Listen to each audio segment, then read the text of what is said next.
Yes. तो अगर आपको पता होगा तो हमने कुछ एरर एंड इट्स प्रोपोगेशन के अंदर सबसे पहले एक्यूरेसी और प्रिसिशन देखा, फिर हमने देखा कि कुछ सिग्निफिकेंट फिगर होता है जो हमको मदद करता है एक्यूरेसी और प्रिसिशन को मेजर करने के लिए। फिर सबसे पहले सिग्निफिकेंट फिगर को कैसे पहचाने और कितने सिग्निफिकेंट किस फिगर किस नंबर में हो सकते हैं, ये जानने की कला हमने सीखी। और उसके बाद में जैसे जैसे हम आगे बढ़ते गए तो उन सिग्निफिकेंट फिगर के मदद से जब आप एडिशन करोगे, सब्ट्रैक्शन करोगे, तो आपको वैल्यू को क्या लेना पड़ेगा, मतलब डेसिमल के बाद वाले जो सिग्निफिकेंट नंबर आते हैं उसमें जो सबसे कम सिग्निफिकेंट फिगर है डेसिमल के बाद वाले, उसको लिया जाता है एडिशन के केस में। ये बात हमको पता थी। उसके बाद में फिर हमने क्या किया, फिर हम गए मल्टीप्लिकेशन की तरफ। हमने मल्टीप्लिकेशन और डिवीजन के केस में देखा कि कैसे किया जा सकता है यही चीज। और उतना होने के बाद में मल्टीप्लिकेशन डिवीजन के केस में इनटू करने के बाद में जिसका सिग्निफिकेंट फिगर कब सबसे कम होगा, इधर डेसिमल वैसिमल कुछ नहीं आता, डायरेक्टली जिसका सिग्निफिकेंट फिगर सबसे कम होगा उसको आंसर को दिया जाता है। क्या मैं सही बोल रहा हूं बच्चों? यहां तक आप सभी लोग क्लियर हो? हमने ये सब देखा है अब तक? Yes sir. Yes sir. तो बच्चों यहां तक हमने देखा और उसके बाद में क्या हुआ, फिर हमने शुरुआत किया एरर की। हमें पता था एरर मतलब हम गलती बोल सकते हैं, यस, जो हमसे हुई है इनडायरेक्टली और डायरेक्टली। तो उस एरर को जब नलीफाई करना होता है तो सबसे पहले एरर में हमने एब्सोल्यूट एरर कुछ बोला जो कि एब्सोल्यूट होगा, जो प्लस माइनस की कैटेगरी में नहीं आएगा। उसके बाद में फिर हम आगे चलते रहे और फिर हमने रिलेटिव एरर निकाला जो कि absolute error upon true value रहता है। फिर जैसे ही हम रिलेटिव एरर को 100 से इंटू करते हैं तो हमें absolute error upon percentage error true value into 100 मतलब ही परसेंटेज एरर मिलता है। तो जब हमें परसेंटेज एरर के बारे में आइडिया आया तो हमें अभी परसेंटेज एरर अगर एडिशन के केस में और सब्ट्रैक्शन के केस में निकालना होगा तो कैसे निकालना होता है ये भी हमने अब तक देख लिया, बराबर या नहीं? ए प्लस बी करने का और प्लस माइनस करके फिर del A plus del B करके दोनों वैल्यू को चिपका देने का, ये प्लस के केस में होता है। अगर हम माइनस ले रहे हैं तो उसके केस में जो भी एग्जैक्ट वैल्यू रहेंगे वो तो प्लस होंगे, अगर सब्ट्रैक्शन का केस चल रहा है तो माइनस हो जाएंगे मान लो। लेकिन एब्सोल्यूट एरर दोनों के केस में का हमेशा प्लस होता है, ये बात भी हमने देखा। बच्चों क्या मैं सही बोल रहा हूँ? यहाँ तक चीजें क्लियर है आपको? Yes sir. जैसे ही हमने इतना देखा था फिर उसके बाद में एरर के ही मल्टीप्लिकेशन और डिवीजन के टॉपिक की तरफ हम आ गए थे। और उसी मल्टीप्लिकेशन और डिवीजन के टॉपिक में बच्चों हमने देखा कि कैसे आप एक फॉर्मूला इंप्लीमेंट कर सकते हो उसके लिए, जो आपको बता रहा था del Z upon Z is equal to plus minus क्या था रे आगे, अगर कोई रेस्टू होगा तो आगे ले लो, है ना, del A upon A plus, कोई रेस्टू हो तो नीचे फिर से आगे ले लो del B upon B plus, कोई नीचे होगा उसको भी ऊपर ले लो उसके रेस्टू को आगे डाल के डेल सी अपॉन से, ऐसा कुछ कर सकते थे। याद है? कुछ समझ में आ रहा है? थोड़ा सा छोटा सा। Yes sir. Yes sir. हमने देखा था, मतलब अब तक जो हम पहुंचे थे वो कुछ यहां तक पहुंचे थे।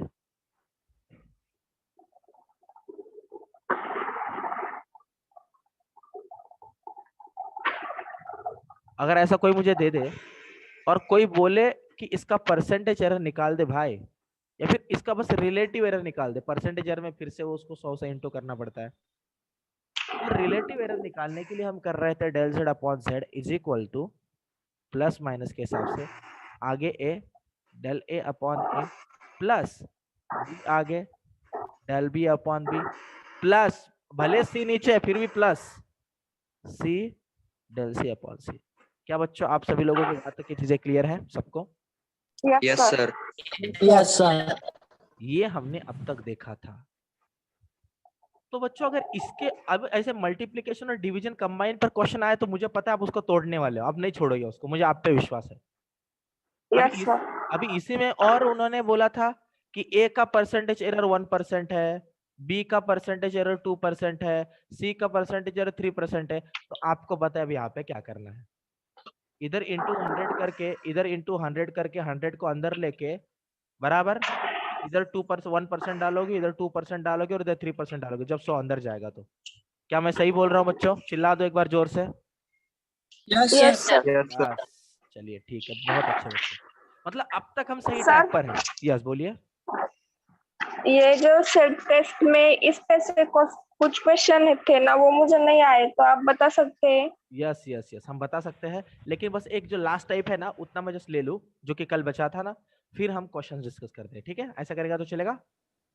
Yes sir. Yes yes. और सेल्फ टेस्ट ही नहीं, तो जो इलस्ट्रेशन था ना उसके साथ, वो इलस्ट्रेशन, सेल्फ टेस्ट और उसी के साथ में एक्सरसाइजेस, वो सारे हम शुरू करने ही वाले हैं। बस क्या है, एक लास्ट टॉपिक आपको पता होगा कि वर्नियर कैलिपर और स्क्रू गेज, उतना ही बस बचा है। तो मैं चाहता हूँ कि वो आपका मैं अगर एक बार पढ़ा दूं, तो फिर तो सारे क्वेश्चन एकदम उठा सकते हैं ना। तो अभी चुन चुन के करने से अच्छा मुझे लग रहा था कि सबसे पहले एक लेक्चर लेगा, खत्म कर दो, फिर सारे क्वेश्चंस करा दो, ऐसा मुझे ठीक लग रहा था। चलिए हम करते हैं पहले तो अभी इसके अलावा अब तक हमने और एक चीज देखी थी। अगर समझो हमको किसी ने क्वेश्चन दे दिया, z is equal to w raise to a plus x raise to b, ऐसा एक स्टैंडर्ड फॉर्म होता है, या कल ही मैंने बोला था, कल भी लिख के दिया था। तो ऐसे केस में हम क्या करेंगे? यस, इस चीज को भी हमको देखना था, बराबर है? तो अभी इन्हीं के बारे में अब हम डिस्कस करने जा रहे हैं। तो फिर मैंने कल एक एग्जांपल दिया था, याद है आपको? मैंने आपको बोला था कि 1/f is equal to 1/v minus 1/u। ये हम यूजुअली लेंसेज के केस में ले लेते हैं, बराबर क्या नहीं? याद है? Yes sir. मिरर के केस में ले लेते हैं। और एक एग्जांपल मैंने बोला था 1/r। सर आवाज कम आ रही है आपकी। मेरा अभी आवाज सबको प्रॉपर आ रहा है? ठीक ठाक आ रहा है क्या, कम आ रहा है? आ रहा है सर। अभी आ रहा है। यस यस यस, चलो ओके ओके ओके, ठीक है ठीक है, चलिए अब आगे चलते हैं। तो देखिए 1/r equivalent is equal to, अगर 1/r1 plus 1/r2, R1 plus R2। इस प्रकार का अगर सम को जो मुझे कोई देता है, इस प्रकार का सम अगर मुझे कोई देता है, तो इन सम्स को कैसे टैकल करना चाहिए, इसके बारे में आइए थोड़ा ध्यान दें। मैं एग्जांपल के तौर पे इस वाले सम्स को ले लूं, या फिर मैं इसको भी ले सकता हूं, आप बोलो, मतलब ले लेता हूं किसी को एक को। मान लो मैं इसको, इस सम को अगर ले रहा हूं, इन सब को अगर समझो मैं लेंस के लिए फॉर्मूला है, तो जब लेंस के लिए फॉर्मूला होता है तो 1/f is equal to 1/v और माइनस 1/u। मान लीजिए कुछ ऐसा एक फार्मूला था आपका, ठीक है? अब इस वाले फार्मूला के केस में आप क्या करोगे, उसको थोड़ा जानने की कोशिश करते हैं। अभी भले यहाँ पे माइनस दिया गया है, फिर भी अगर हमने अगर ऐसा किया, डेरिवेटिव ऑन बोथ साइड, दोनों साइड का अगर डेरिवेटिव अगर मैंने निकाल लिया, डेरिवेटिव निकालना जरूरी है। हमने मल्टीप्लिकेशन केस में सबसे पहले डेरिवेटिव निकाला था लॉग का, याद है? डेरिवेटिव निकालने से ही यहाँ पर df, dv और du मतलब एरर्स का एंट्री होगा। समझे क्या नहीं समझे? इसलिए जानबूझ के डेरिवेटिव किया जा रहा है। फॉर्मूला आने के बाद में तो आपको समझ में आ ही जाएगा, आपको मैं समझा रहा हूँ, उसको थोड़ा समझने की कोशिश कीजिएगा। अगर आपको कोई बोले 1/f का डेरिवेटिव क्या हो सकता है विद रिस्पेक्ट टू f, तो फिर आप बोलोगे वो हो सकता है 1/- f का स्क्वायर। जस्ट अ मिनट बच्चों, और यहाँ पे df ऐसे होगा ना कुछ। याद है आपने अभी तक अगर कभी d/dx 1/x अगर किया होगा, तो इसका आंसर क्या आया था आपका? 1/-x² dx, ये इसका आंसर आया होगा आपका। ये स्टैंडर्ड है डेरिवेटिव का, स्टैंडर्ड फार्मूला। लगा तो गूगल पे चेक करना, आपको यही मिल जाएगा। कोई एक तो हाँ बोल सकता है, समझ में आ रहा है कि नहीं आ रहा? Yes sir. Yes, सबको sir. क्लियर है? यस। Yes. तो अभी सिमिलरली अगर मैं इसको यहीं पे यूज कर लूं, क्योंकि आपको पता है f की वैल्यू बदल सकती है v के कारण और u के कारण, मतलब f पर v भी डिपेंडेंट है और u भी डिपेंडेंट है। तो ऐसे कंडीशन पे यूजुअली पार्शियल डेरिवेटिव कंसीडर किया जाता है, लेकिन जस्ट मैं आपको एक नॉर्मल वे से बता रहा हूँ, जैसे इतना समझ लो।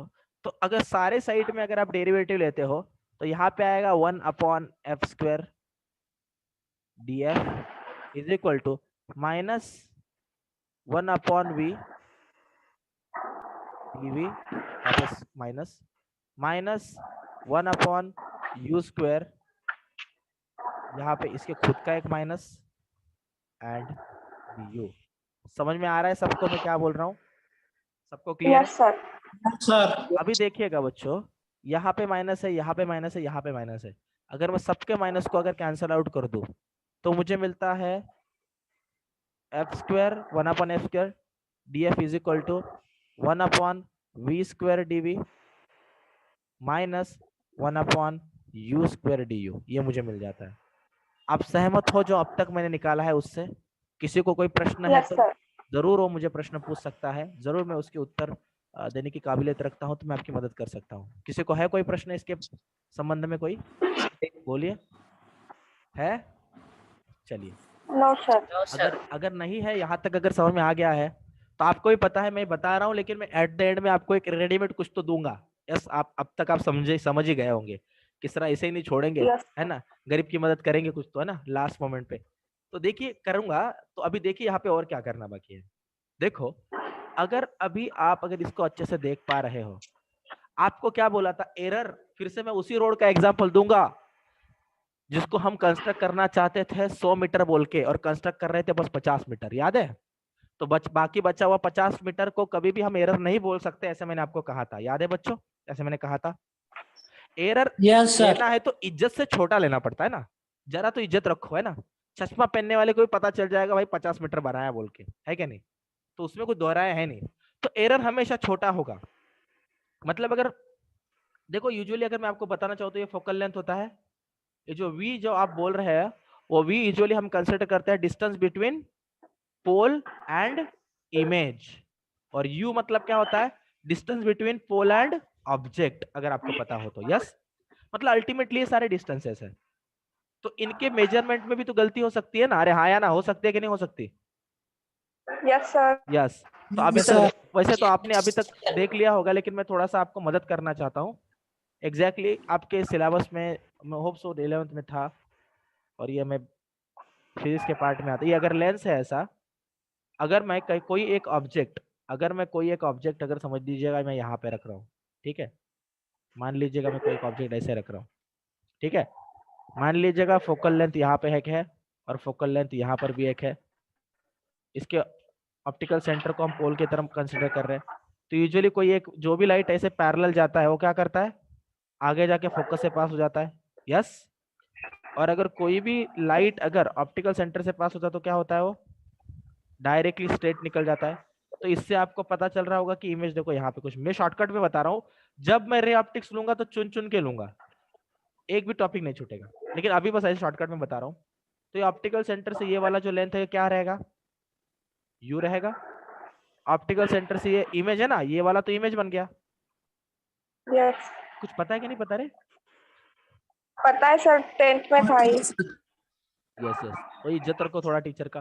तो फोकल लेंथ आपको पता है, ये v है, ये u है, तो यही सारे वैल्यूज लेके बनाया गया है इसको। देखिए, तो आपको पता है कि अगर एरर बहुत छोटा है, if error is too small then we will consider dv is near by equal to del v। ये हमने इससे पहले भी एक बार किया है, करेक्ट बच्चों? क्या मैं सही बोल रहा हूँ? क्या मैं सही हूँ? Yes sir. Yes yes sir. Yes. जब तक आपका गसा या फिर गला बैठ न जाए तब तक चिल्लाइए, कुछ प्रॉब्लम नहीं, बिना कारण नहीं, जब पूछो तब चिल्लाइए, है ना?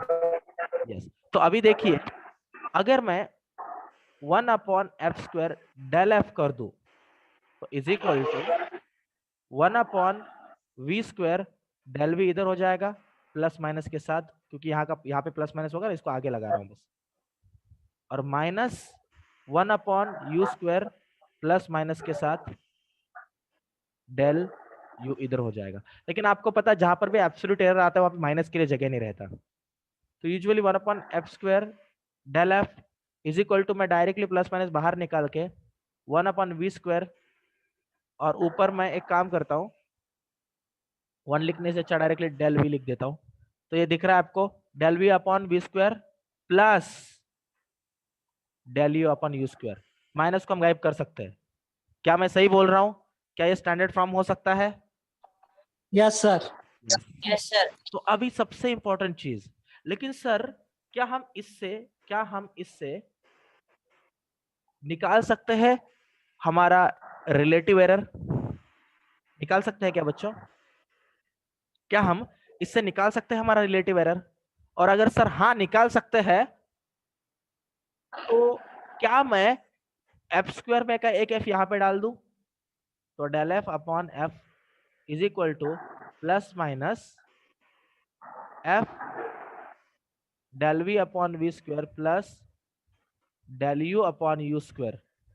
क्या इस तरह से डेल एफ अपॉन एफ तो रिलेटिव एरर होता है, क्या एरर निकाला जा सकता है बच्चों? बोलिए बच्चों, Yes, निकाला जा sir. सकता है? Yes, sir. जाते का घुसते का Yes, डोक्यात sir. का कळते का? हो सर। यस चलिए, तो अभी देखिएगा, अगर आपको यहाँ तक की सारी चीजें अगर क्लियर है तो हम चलते हैं और थोड़ा सा आगे, और कुछ चीजों को हमको देखना है। मान लीजिएगा मैं आपको एक प्रश्न दे रहा हूँ, ठीक है?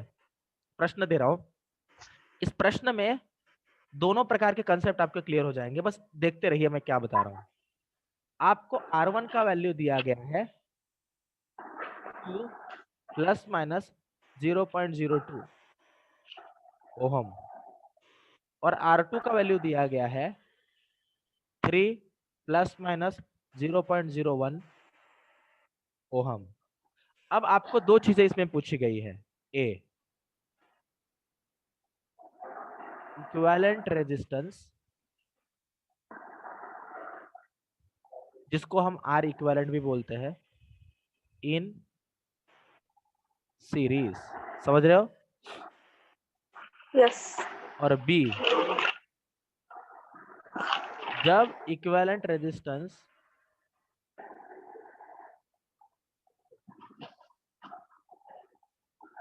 मतलब आर इक्विवेलेंट इन पैरेलल। सुनो, जब इक्विवेलेंट रेजिस्टेंस सीरीज में हो तब का रिलेटिव एरर पूछा है, समझा क्या?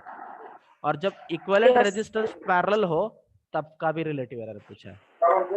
समझा क्या? फंडा समझा क्या? कुछ क्वेश्चन समझा क्या? क्वेश्चन समझना इंपॉर्टेंट है। यस सर यस कोई है सर इसमें जिसको प्रश्न नहीं समझा है? कोई है? नो मैं सर बस को 10 बार एक्सप्लेन करूंगा। है कोई ऐसा इसमें? चलिए ठीक है, मतलब यस पूछे, कोई है? कोई में भी नहीं है कोई। चलिए, तो अभी हम चल सकते हैं आगे। देखिए, तो सबसे पहले दिमाग में एक बात क्लियर होना चाहिए, थोड़ा सा बेस भी, थोड़ा बेसिक इनिशियल लेवल पे पता होना चाहिए। अगर नहीं है तो मैं तो आगे जाके चैप्टर में जब जाऊंगा करंट इलेक्ट्रिसिटी में, तब मैं आपको रेजिस्टेंस के कंसेप्ट क्लियर करा दूंगा। लेकिन अभी के लिए जब चैप्टर चल रहा है पहला, तो इसमें आपको चीजें क्लियर होनी चाहिए। तो देखिए, अब अच्छे से समझिए जो मैं क्या बता रहा हूँ। ये जो इक्विवेलेंट रेजिस्टेंस जो आपको दिख रहा है ना, इस इक्विवेलेंट रेजिस्टेंस के केस में बच्चों, इस इक्विवेलेंट रेजिस्टेंस के केस में R equivalent is equal to क्या होगा रे? सीधा R1 प्लस R2 होगा। होगा क्या नहीं होगा? R1 plus R2 yes sir होगा कि नहीं होगा? यस। लेकिन दूसरे के केस में अगर आर इक्विवेलेंट की बात करता हूं तो क्या होगा? 1 upon R equivalent is equal to 1 upon R1 plus 1 upon R2, यही होगा। हाँ या ना बच्चों? यस हाँ सर सर। Yes sir. तो अभी तक की जो सारी चीजें जो मैंने आपको बोली है, मोस्ट प्रोबेबली सारी चीजें आपको क्लियर है। बराबर बच्चों, सारी चीजें आपको क्लियर है। सर तो अभी इसको सॉल्व कैसे करें, आइए थोड़ा उस चीज पर हम नजर डाल लें। इसको सॉल्व कैसे करें? तो जब पहले वाले का निकाल रहे हो रिलेटिव एरर, ठीक है, तो सबसे पहले मैं आपको आर इक्विवेलेंट हम निकालने में मदद करते हैं कि आर इक्विवेलेंट क्या होगा। तो अभी जैसा R1 के खुद का एक है, R2 के खुद का है, तो आर इक्विवेलेंट के खुद का होगा। जैसे कि R equivalent is equal to R1 plus R2 होगा, उस तरह से del R equivalent is equal to क्या होगा रे? Del R1 plus del R2 भी तो होगा। डेल R2 यस मान लो यहाँ पे 2 ले लिया, यहाँ पे 3 ले लिया, तो यहाँ पे आपको 0.02 लेना पड़ेगा और यहाँ पे आपको 0.01 लेना पड़ेगा ना। U is equal to 0.03। मेरा आवाज सारे बच्चों को आ रहा है अच्छे से? सबको आ रहा है अच्छे से? Yes sir. यस ठीक है। तो देखिए बच्चों, अगर यहाँ तक की सारी चीजें अगर आपको अच्छे से क्लियर है, तो अभी इस आर इक्विवेलेंट को आप कैसे लिखोगे? R equivalent plus minus del R equivalent कितना होगा? 5 प्लस माइनस 0.03 होगा 0.03 in case of in case of series, बराबर ना, R equivalent in case of series, ये sir. आपको मिला है। लेकिन अगर इसी पे अगर आपको कोई पूछे रिलेटिव एरर निकाल के देगा तो क्या करोगे? तो ये तो रहेगा ना del R equivalent upon R equivalent, यही तो होता है रिलेटिव एरर, मतलब 5/u, Yes. सॉरी उल्टा ही कर दिया, 0.03 अपॉन 5। जो मैं बता रहा हूँ आपको समझ में आ रहा है सभी सारे बच्चों को, सबको क्लियर है जो मैं बता रहा हूँ? हो सर, समझता है। Yes, हो sir. सर। अगर परसेंटेज एरर किसी ने बोला तो क्या करोगे रे? तो सर इसको इंटू 100 कर दो सर, खत्म कर 100 दो। कर दीजिए। और इधर भी वैसे इंटू 100 डालेंगे तो वही होता है परसेंटेज एरर। चलिए ये तो सिंपल वाला केस था, बराबर। आइए थोड़े टफ केस के बारे में हम बात करते हैं। टफ केस का मैंने आपको पहले ही फार्मूला देके रखा है, याद है क्या फॉर्मूला था? डेल आर इक्विवेलेंट क्या आएगा रे? क्या आएगा रे? क्या आएगा? कोई मुझे बता पाएगा? बताओ सर आप। अभी जस्ट आपको 1 मिनट पहले मैंने यहाँ पे लिखवा के दिया था, किधर गया बे? देखो ये इधर है, दिखा? हाँ सर। ऊपर का पकड़ लो, del F upon F square, बराबर, जो कि एफ आपका यहाँ पे था, is equal to plus minus del V by बस एक वी स्क्वायर नीचे, मतलब पहले बस वी ले देते, अभी बस वी स्क्वायर ले लो यार, बराबर क्या नहीं, मतलब नीचे बस स्क्वायर ले लो, क्योंकि यहाँ पर भी बैलेंस होने के लिए एक स्क्वायर आ रहा है। क्लियर है सबको? यस। तो मैंने इसके नीचे का यहाँ पे डाला है, बराबर, और फिर यहाँ पर क्या आएगा? Del R one upon R one का square plus del R two upon R two का स्क्वायर। क्या मैं सही बोल रहा हूँ? Yes sir. यस। तो देखिए वही वैल्यूज है जो कि मैंने थोड़ी देर पहले लिए थे, उन्हीं वैल्यूज को मैं देता हूँ, 2 and 0.02, 3 and 0.01। यस। तो R1 का वैल्यू क्या है? 2 प्लस माइनस 0.02 एंड R2 का वैल्यू क्या है? 3 प्लस माइनस 0.01। यही दोनों वैल्यूज थे। अभी सबसे इंपॉर्टेंट चीज यहाँ पे, आपको पता है कि 1 upon R equivalent is equal to होता है 1 upon R1 plus 1 upon R2, बराबर है बच्चों? मान Yes, sir. लीजिएगा आपने R1 का नॉर्मल R1 R2 बोल रहा है ना, ये तो डेल डेल में आता है ना, ये क्या है आपका? Yes. डेल R1 है, ये क्या है आपका? डेल R2 है, ये क्या है आपका? R1 है, ये क्या है आपका? One मतलब R2. In the sense exact वाले एक्चुअल वाले वैल्यू है R1 R2 के, बराबर ना? तो देखिए Yes. 1 अपॉन 2 प्लस 1 अपॉन 3 अगर मैं कर दूं, कितना आंसर आता है मेरे को इससे? कितना आएगा? 3 प्लस 2 अपॉन 6, 2, 6, 5/6, बराबर है? 5/6. तो R Yes. Equivalent is equal to what? उल्टा कर दो, 6/5। क्या ये सही है? ओहम में, बराबर है बच्चों? Yes, sir. मतलब Yes, आपको Yes, sir. No sir? Okay, Yes, sir. नहीं किसी ने तो नो बोला।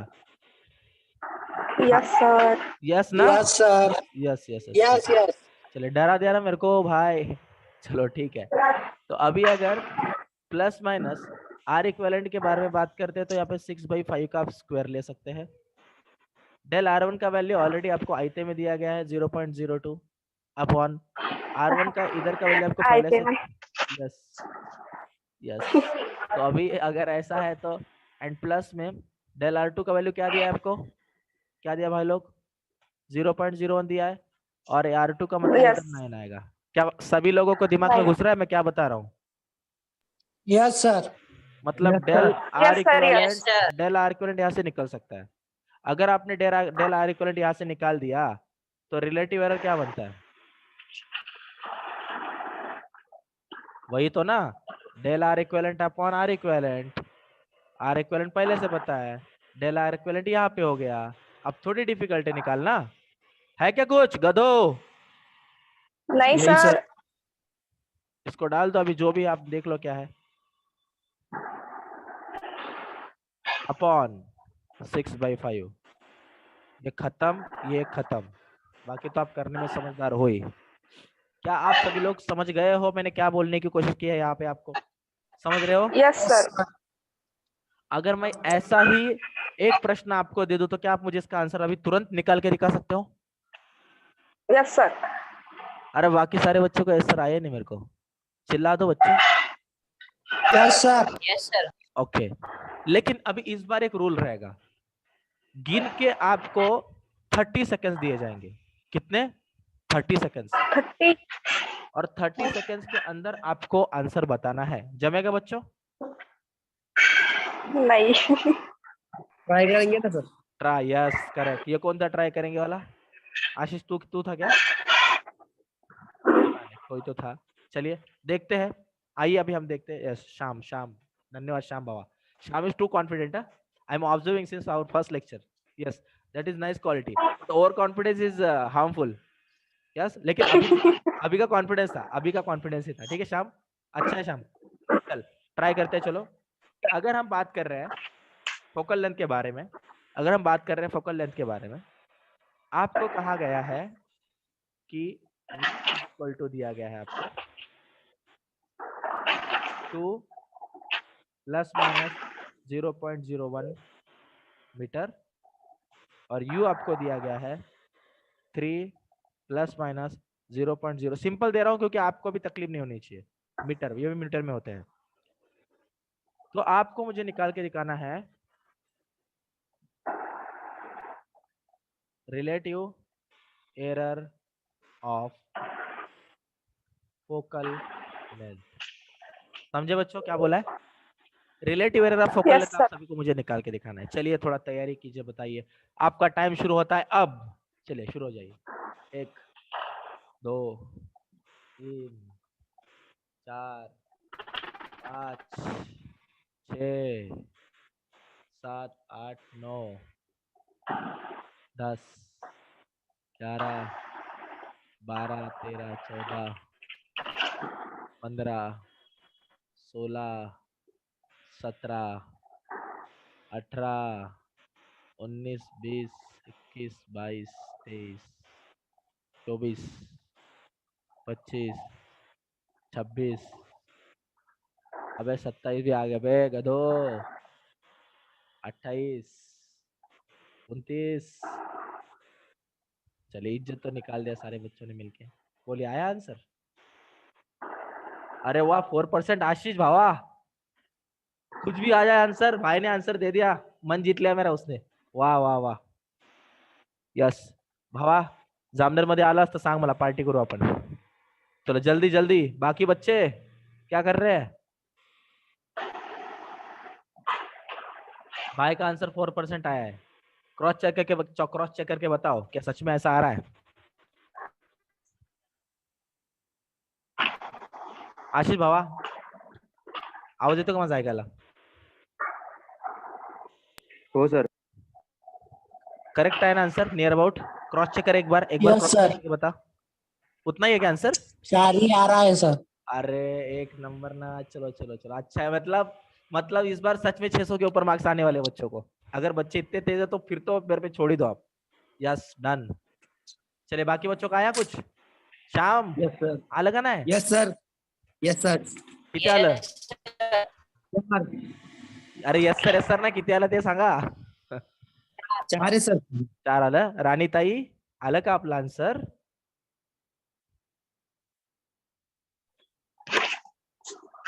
आया कि नहीं आया? ट्राई कर रही हूँ सर। एकदम सिंपल था। 1/f इज इक्वल टू, वैसे आप सभी लोगों ने मुझे क्वेश्चन नहीं पूछा, पता है आपको कौन सा क्वेश्चन? आप सभी लोगों ने मुझे कौन पूछा ही सा? नहीं कि सर ये मिरर के लिए है या लेंस के लिए है, क्योंकि अगर लेंस के लिए लेता हूं तो 1/v माइनस 1/u लेना पड़ता है, अगर मिरर के लिए लेता हूं तो 1/f is equal to 1/v plus 1/u लेना पड़ता है, याद है ना? लेकिन आप सभी लोगों को और एक बात पता होना चाहिए, सर कुछ भी होने दो, फर्क नहीं पड़ता। क्यों नहीं फर्क पड़ता? क्योंकि सर माइनस हुआ फिर भी एंड में जाके प्लस ही हो जाता है ना, आया ना? Yes sir. यस। तो अभी शॉर्टकट अगर हम मारने की कोशिश करें, लेकिन एफ में तो चेंज आएगा ना बच्चों, 1/f is equal to 1/v minus 1/u लेते हैं तो एफ निकालते टाइम पे तो चेंज आने ही वाला है। 1/v का वैल्यू क्या है 2 माइनस 1/ क्या है 3 बराबर है, तो क्या होगा 3 माइनस 2/6 मीन्स 1/6। लेकिन अगर इधर प्लस होता तो वैल्यू अलग आता। तो एक बात याद रखना है आपको, यस तो अच्छे से देखना है वहां पे। कि मिरर के लिए बोला, लेंस के लिए बोलेंगे तो माइनस लेने का, मिरर के लिए बोले तो प्लस लेने का। ठीक है, देखो अभी आप सभी लोगों को पता है कि डेल एफ निकालना है तो कैसे निकालेंगे। Del F is equal to क्या होता है रे, प्लस माइनस एफ स्क्वायर, और यहाँ पे क्या होगा, जल्दी बोल दो बच्चों, बोल दो, del V upon V square plus del U upon U square. और रट लो ना भाई फॉर्मूला, हाया ना गधो, यस सर। समझ में आ रहा है सबको? इधर 1/6 डाल दो भाई लोग, यस सर। इधर डाल दो जो है वैल्यू, वी का वैल्यू क्या 0.01 डाल दो, इधर 4 डाल दो प्लस, अरे वही सब है यार, मैंने तो पूरा वही दे दिया है। ठीक है, 0.02 डाल दो, और इधर नीचे क्या डालना है भाई लोग, इधर डाल दोगे नीचे 9 डाल दोगे, खत्म ना। नीचे एफ का वैल्यू ले लो जो आएगा 1/6 कट आउट करके एक नंबर डायरेक्ट आंसर आ जा रहा है। आ रहा है कि नहीं आ रहा answer? Yes sir. Yes yes yes. तो मेरे प्यारे भाई और बहनों, अगर आप सभी का आंसर आ चुका है तो मैं आगे चलना पसंद करूंगा। चल सकते हैं हम आगे? Yes sir. थोड़ा देखिए, अच्छे से सुनिए। देखो अभी तक जो चीजें हमने देखी है, ठीक है, वो चीजें इतनी सर आवाज कम आ रही है। ओके, आवाज कम आ रही सर आप। यस यस, अभी मेरा आवाज सबको ठीक आ रहा है? Yes sir. Yes sir. क्या अभी मेरा आवाज सबको ठीक आ रहा है क्या? Yes sir. यस, अभी ठीक आ रहा है सबको आवाज? ठीक है, चलेगा। यस। जब तक टीचर औकात पे ना तक कुछ ठीक नहीं होता है ना। आखिरकार मैंने हेडफोन निकाल लिया, मुझे लगा कम बोलूंगा, स्लो बोलूंगा, लेकिन ऐसे चलेगा ही नहीं, मुझे पता है चिल्लाना तो पड़ेगा ही। चलिए चलो शुरू कर देते हैं फिर। अभी क्या आपने ये जो लेक्चर है, ये होप सो अपना लास्ट लेक्चर और सेकंड लास्ट लेक्चर रह सकता है इस चैप्टर का, उसके बाद में सॉल्विंग होगा। अब देखो, क्या आपने इससे पहले कभी वर्नियर कैलिपर के बारे में सुना है? वर्नियर कैलिपर पर एडवांस में 2 बार क्वेश्चन आए हैं, 2 बार, समझ रहे हो? और अभी मैं आपको जस्ट 1 मिनट में दिखाना चाहता हूं आपको। यस, ये बुकलेट पता है आपको, ये वाला होगा आपके पास, दिया है आपको, दिख रहा है? बुकलेट के साथ ये मिला नहीं क्या? सर। बुकलेट के साथ मिला क्या ये? नहीं नहीं सर। सर अत्याचार हुआ है सर हम पे, हमको बुकलेट नहीं दिया है ना। मिलेगा मिलेगा। देखो मैं देखो कुछ बता रहा हूँ, ये यूनिट्स एंड डायमेंशन का चैप्टर है, ठीक है। इस यूनिट एंड डायमेंशन के चैप्टर में नीट के लिए जो क्वेश्चन पूछे गए हैं ना, उसमें सेकंड वाला क्वेश्चन वर्नियर कैलिपर का है, जो 2019 में पूछा है, उड़ीसा वाले के नीट में पूछा। उसके बाद में स्क्रू गेज पर 2018 में क्वेश्चन आया है। उसके बाद में जो अब तक हमने केसेस देखे वही सारे क्वेश्चन है, सारे क्वेश्चन वही है जो अब तक मैंने आपको पढ़ाया ना, सारे क्वेश्चन वैसे ही है, लेकिन अलग अलग है। एम्स में इसमें पहला क्वेश्चन तो आप ऐसे सॉल्व कर लोगे, इजी है। दूसरा क्वेश्चन भी सॉल्व कर लेंगे, तीसरा क्वेश्चन भी हम सॉल्व कर रहे हो तो करने वाले, लोड मत लीजिएगा, इसके यहाँ पे सॉल्यूशन भी दिए गए हैं। 11th वाला क्वेश्चन भी कर लोगे, 12th वाला भी कर लेंगे भाई, 13 वाला भी, 14 वाला भी, 15 वाला भी। इसमें क्वेश्चन ही नहीं दिया लगता है इसका। यस, मतलब एम्स के केस में आज तक कभी भी, अब तक मतलब लास्ट 5 ईयर के क्वेश्चन पेपर में वर्नियर कैलिपर में क्वेश्चन नहीं आया है। अब तक जितना हमने पढ़ा है उसी पर बस क्वेश्चन आए, मतलब एम्स में अब तक जो हमने बताया है उसी पर क्वेश्चन आएगा, लेकिन आया तो है हर साल। देखो 2017 में, जैसे देखो नीट में 2015 में 2 क्वेश्चन आए थे, मतलब 8 मार्क्स। 2016 में 1 क्वेश्चन आया था, 2017 में 1 क्वेश्चन आया था, 2018 में 1 क्वेश्चन आया था, 2019 में 2 क्वेश्चन आए थे, समझ रहे हो? आया ना? एम्स में 2019 में 2 क्वेश्चन, 18 में 2 क्वेश्चन आए थे, 18 में 4 क्वेश्चन आए थे, बाप रे, 17 में 2 क्वेश्चन आए थे, 16 और 15 में क्वेश्चन नहीं आए थे, मतलब अभी अभी ट्रेंड बना इसका एम्स में। अभी देखो जेईई मेंस में 2019 में 4 क्वेश्चन आए थे 2019 में, इसमें से एक भी क्वेश्चन वर्नियर कैलिपर का नहीं है, सारे अब तक जो पढ़ा है वही क्वेश्चन है। और मेरे को ये बताने में आपको खुशी हो रही है कि बच्चों जो अब तक मैंने पढ़ाया है ना, आप तो चुटकी में सॉल्व कर लोगे, ऐसे क्वेश्चन मुझे यहाँ पे दिख रहे हैं। अभी क्वेश्चन नंबर 22 जो कि 2018 में पूछा गया है, एक क्वेश्चन है, वो गेस्ट पे आया हुआ क्वेश्चन है, और 2018 में भी 4 क्वेश्चन आए। मेरा आवाज आ रहा है सबको? आ रहा है कि नहीं आ रहा आवाज? Yes sir. मैं सब आपको यस सर। Yes sir. वैसे तो आप में से कोई मेंस में नहीं है, बराबर ना? मतलब मैं इतना देख पा रहा हूँ कि जेडब्ल्यू मेंस में ना स्क्रू गेज इतना इंपॉर्टेंट टॉपिक नहीं माना जा रहा है, लेकिन नीट में माना जा रहा है। नीट में क्वेश्चन पूछे, ठीक है? तो आइए शुरू करते हैं।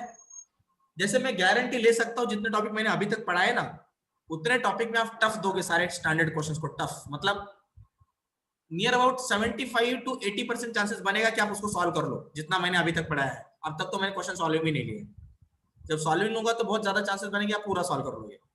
अभी मैं बात कर रहा हूँ स्पेसिफिकली नीट के बारे में, और मैं बात कर रहा हूँ अभी वर्नियर कैलिपर के बारे में। आप में से कितने लोगों ने वर्नियर कैलिपर के बारे में इससे पहले कुछ सुना है? यस? नहीं सर, कभी नहीं। नहीं सुना कभी? मैंने सुना है सर।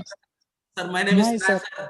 उस दिन मैं घर मैंने में भी सुना बैठा था, है ना, ऐसा ही मुझे सुना दिया कुछ वर्नियर कैलिपर होता है ना। मैंने भी ऐसे मेरे टाइम पे सुना था, ऐसे घर पे बैठे बैठे कुछ एक वर्नियर कैलिपर होता है बोल के सुना था। लेकिन जब इंजीनियरिंग में गया तब देखा मैंने कि भाई सच में ऐसा कुछ वर्नियर कैलिपर होता है।